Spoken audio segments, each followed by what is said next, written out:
Hi, welcome to D8 Squared. Today, I just want to go over a little bit about the new Sonos app. Just going to kind of show you how to navigate around in this new app, show you what I like about it, what I don't like about it. First of all, if you go up into the gear and then click Manage, you can go down to About Your System. And this is the version of the app that I'm using. You can see this. They've been continually coming out with updates. I know there's been a lot of backlash in the beginning on how bad this update has been. I haven't really seen a lot of issues, probably no more issues than I saw with their old app. But in any case, they've been adding a few improvements back to this app over time here now. So but anyway, let's go back to here. What I like about it is that you can set up your Sonos favorites. So if you go into any particular Sirius XM channel or iHeartRadio channel or a playlist, you can add that to your Sonos favorites. That way you don't have to navigate into your services down here on the bottom to get to any particular channel. You can get to it real easily. So that's one of the things that I like. It also shows what your recently played channels were. And then down here, if you ever want to drill in deeper to any of your services, you can just go in and click on one of these apps and then do your browsing into all your favorites that you might have. I don't know why it says something went wrong, but now if you go into, say, Apple Music, what I do like is you can get into your personal music library. It isn't just the stuff streaming. So for example, this is an album that I have that's not a streaming album.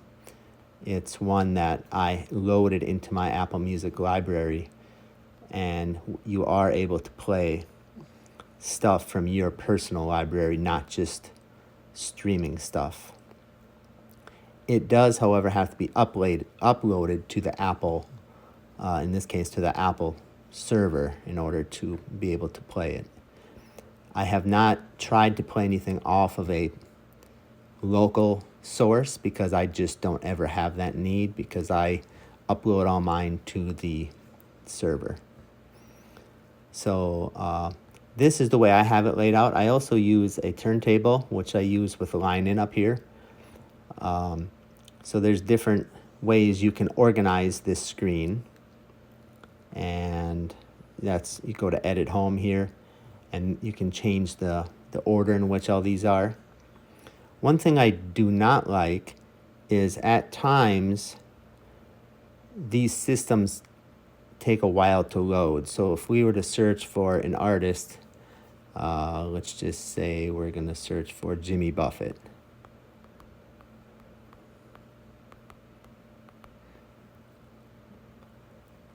It sometimes can take a while to load. Right now it seems to be working pretty well. At other times it has not. But if you click on that artist, and this is where you could add and save this artist to your Sonos favorite if you frequent that artist. Or if you go to a particular album, you could save that album to your Sonos favorites. So that's how you would add things to your Sonos favorites. Let's see, what else? When you have something playing, you can just swipe up here on this bottom bar, and you can see all the different zones that you have set up.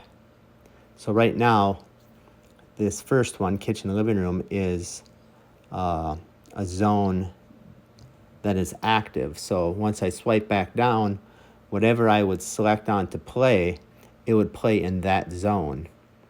Whereas if I wanted to change what's playing in the backyard, I would click on that or tap on that. that shrinks it back down, and then I would pick what I want to play there.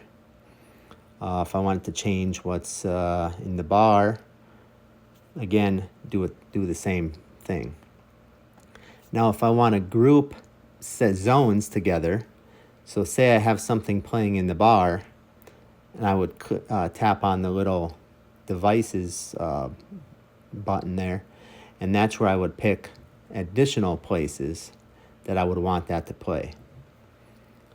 And I would select apply. And now you can see that when I'm selecting something to play, it's going to play in the bar plus 2 other places. And if I wanted to see where those were, tap on that again, you can see the other 2 places that it's playing.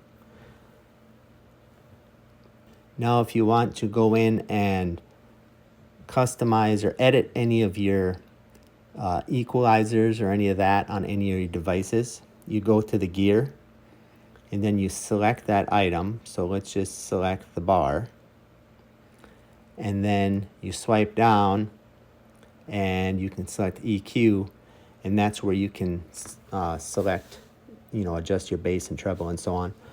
Now I have had times for some reason that this has reset back to default, basically in the middle. And I don't know why, so that seems to be some sort of a bug that they had. Now it hasn't happened recently, so maybe one of the updates that they released fixed that. But that was an issue for me at one point in time. So you can also go in, and if you have an equalizer, a subwoofer, this is where you can go in and select your sub audio and adjust that. And then also, if you want to run true play on any of your speakers that you have, you can go in here and also select true play and have it run through that to make improved sound adjustments for your system. Now, one other thing you can do when you go into manage under the settings, that's where you can go in and you can adjust your different items, such as your audio compression, or what else? You can set your alarms and so on. You can select your different networks that you're connected to. This is also where you can go in and check for system updates. Now I have mine set to update automatically. That doesn't always necessarily happen. So if my system's ever acting a little bit strange, I come in here and I manually do a check for updates. Right now it's up to date. I think I just did that yesterday. So if you ever have anything flaky happening, it's best to just come in here and do a check for updates. It might need to update something on one of your devices or something in the app.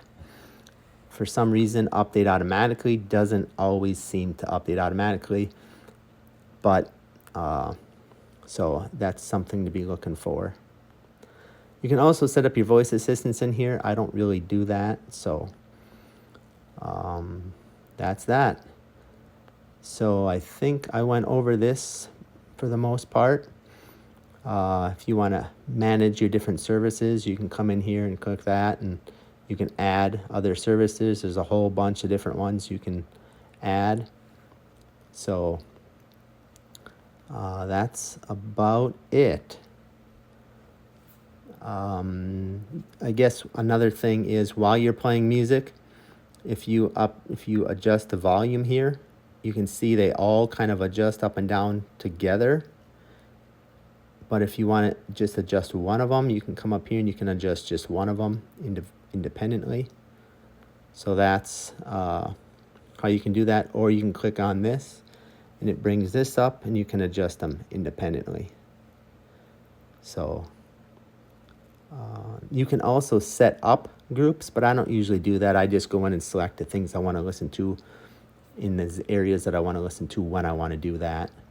I had set up groups in the past, and it's a little confusing. So I just go in and I pick the things I want when I want them. So hopefully this helped you out on understanding this new app a little bit better. Please please leave some comments below with any questions you might have that somebody could potentially help you with. And I appreciate you watching. Thank you.